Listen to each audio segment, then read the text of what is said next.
Mélina, merci de m'accorder quelques minutes de ton temps. Avec grand plaisir. On est l'avant-veille de tes qualifications ici à Tokyo. Tu viens d'apprendre que tu étais dans le premier groupe de qualification à 9h du matin. J'imagine que c'est pas forcément ce que tu espérais, mais bon. Oui, t'as toujours l'espoir d'être plutôt dans le deuxième groupe, surtout quand c'est suivant les horaires, il n'y a pas de grosse différence. Et là, j'avoue qu'entre 9h et 10h40, un petit peu quand même. Et le fait d'être en début de championnat, la première session, c'est quelque chose qui te plaît ou...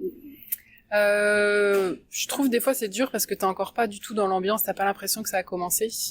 Et en même temps, je me rappelle que je crois que c'est à Moscou où c'était pareil très tôt le matin et ça m'avait plutôt bien réussi. Donc voilà, j'essaye de me rattacher à des choses comme ça, un peu plus positives. T'es dans quel état d'esprit là à J-2? Là, J-2, maintenant j'ai hâte là. Ça y est, tout est en place, j'ai fait la dernière séance, donc maintenant j'ai envie d'y aller. La dernière séance, elle ressemble à quoi? Peu de jets, c'est vraiment histoire de valider un petit peu que tout est en place.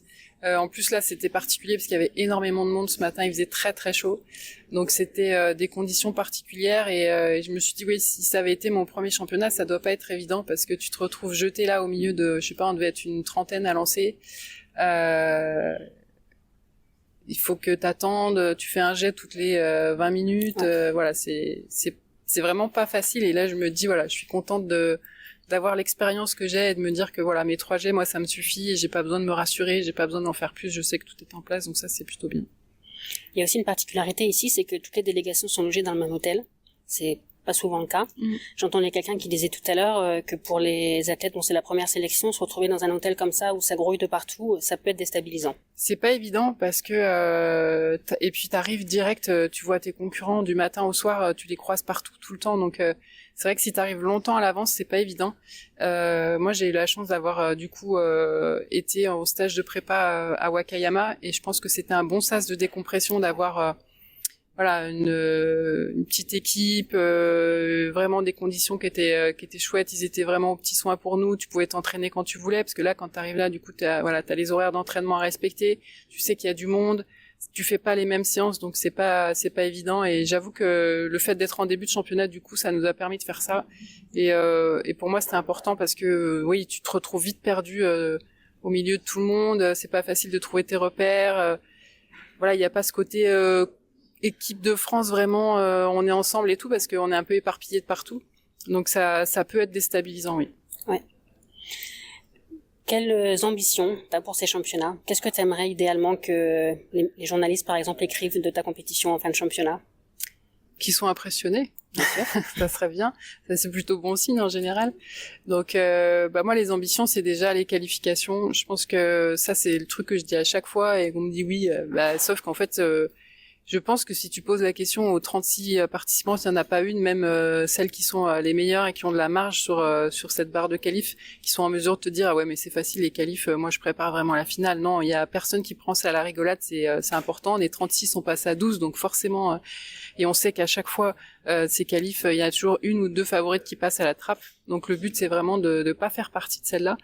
Donc passer les qualifs et après une fois que les qualifs sont passés, j'ai envie de dire que tout est possible. Mais ton expérience t'aide à justement pas passer à la trappe en qualif, c'est quoi la clé? Oui, l'expérience aide et en même temps ça m'est aussi arrivé donc voilà, c'est ça, il faut rester vigilante, j'ai envie de dire et de se dire que je pense que ce qui est important c'est de se dire fais ce que tu sais faire, cherche pas à faire plus, cherche pas à faire moins parce que voilà et puis de se dire il y a pas de mauvaise perf en qualif parce qu'on sait que ça peut des fois y avoir des surprises que ça passe plus bas. Là, on le sait normalement une différence entre des qualifs à 9h du mat et des qualifs le soir. On sait que le niveau est pas le même non plus. Donc voilà, même un premier jet qui peut sembler peut-être un peu en dessous de ses standards, il faut le prendre quand même parce qu'on sait jamais ce qui peut se passer. Donc voilà, faut être à fond prête et puis de toute façon faut y aller. 9h, 10h. Mais t'as été régulière cette saison, c'est bon signe quand même ça. Oui, j'avoue que c'est souvent ça aide de se dire que voilà, dans différentes conditions, j'ai été capable d'avoir des performances de base qui sont solides et ça j'avoue que c'est quelque chose qui aide et qui fait du bien. Et je pense que justement faut se rattacher à ça aussi, de se dire voilà, j'ai été capable de faire souvent cette perf là, donc ça devrait notamment la perf qui voilà, on sait qu'au-delà de 62, en général, c'est à peu près ces perfs-là qu'il faut pour passer dans les 12. Donc forcément, ça aide aussi, c'est un petit plus. Ça va, t'as réussi à atteindre ton pic de forme au bon moment dans ta saison? Ça, on verra ça demain et après-demain. Tu te sens bien?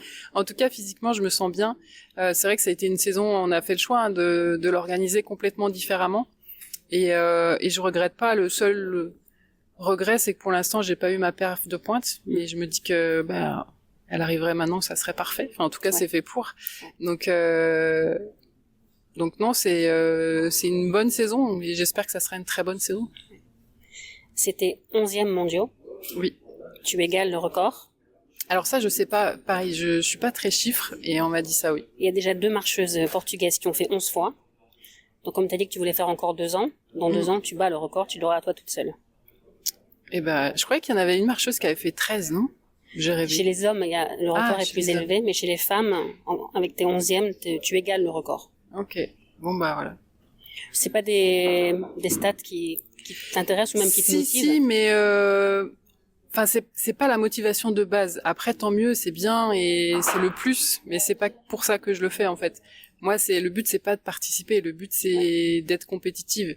Et tant que je suis compétitive, je suis là. Mais voilà, c'est dans cet ordre-là, on va dire. Et tu sens les regards des autres, justement dans un hôtel ici où il y a tout le monde. Tu sens que ta carrière impressionne? Oui, de plus en plus, et notamment chez les étrangers. En fait, j'ai énormément de retours des étrangers et j'ai pu le voir à Ramona, qui viennent me voir en me disant waouh, c'est génial, c'est extraordinaire, et vraiment du monde du lancer en général. Et ça, c'est quelque chose qui me touche parce que c'est mes pairs, en fait. Donc ça, tu te dis, voilà, c'est des gens qui savent de quoi ils parlent, qui savent de quoi est fait une carrière. Et ça, je trouve que c'est hyper touchant. Et il y avait aussi beaucoup de fierté des étrangers par rapport au fait d'avoir été porte-drapeau à Paris. Et c'est quelque chose ça que j'avais pas mesuré, mais il y en a énormément qui sont venus me voir en me disant, waouh, pour nous, c'est une fierté de se dire que dans un pays, une athlète lanceuse de disque peut être porte-drapeau et représenter son pays. Ça, c'est quelque chose qui m'a beaucoup touchée et que j'avais pas forcément mesuré avant. Ouais. Est-ce que t'apprends encore des choses chaque année? Oui, j'apprends. T'as appris quoi cette année? J'apprends sur moi, j'apprends, je progresse encore dans la gestion des compétitions, des émotions, de tout ça. Je suis pas une machine en fait, et des fois j'aimerais parce que ça serait beaucoup plus simple. Mais voilà, je sais que mes émotions, c'est moi, ça fait aussi partie de moi et faut apprendre à les gérer. Et des fois, ça m'aide et des fois, ça me dessert et voilà. Mais j'apprends encore pas mal là-dessus et c'est sympa parce que tu t'ennuies pas comme ça en fait. Ouais. Même si des fois, ça peut être épuisant pour mon entourage. En tout cas, moi, c'est peut-être aussi pour ça que je continue parce que je vis les choses vraiment à fond avec le cœur et voilà, et c'est pour ça que je m'implique autant et pour ça que des fois je prends aussi peut-être les choses trop à cœur, je sais pas. T'as jamais l'impression de déjà-vu ou de saisons qui se suivent et qui se ressemblent? Oui, mais justement ça a pu être le cas dans le passé et je pense que j'ai essayé de changer par rapport à ça. Je pense que c'est le pire, l'ennui, l'impression d'avoir fait toujours la même chose. Ça, c'est ce qu'il y a de pire, alors que finalement, suivant comment tu regardes, suivant comment tu t'organises, finalement, c'est à chaque fois différent. Et là, on le voit encore, hein, c'est un championnat encore différent. On est tous au même endroit. On le vit différemment. Non, je m'ennuie pas. Et je pense que c'est pour ça que je suis toujours là, d'ailleurs. Heureusement que je m'ennuie pas. Quand tu vois les petits jeunes qui sont là, est-ce que tu te vois dans eux? Est-ce que ça te rappelle tes débuts ou est-ce qu'il y a vraiment des différences d'une génération à l'autre? Il y a des différences, mais il y a quand même des choses, ce côté un peu émerveillé, de regarder tout, d'être un peu pour certains sur la réserve, de pas oser parler, de pas oser aller vers les autres. Donc non, je pense qu'il y a des choses qui changent pas. Après oui, forcément, il y a des tempéraments différents et c'est aussi marrant de voir comment chacun vit la même chose complètement différemment. Donc ça, c'est sympa à voir et je trouve que ce qui est sympa dans l'équipe et dans les championnats, justement, c'est la diversité de tous les profils.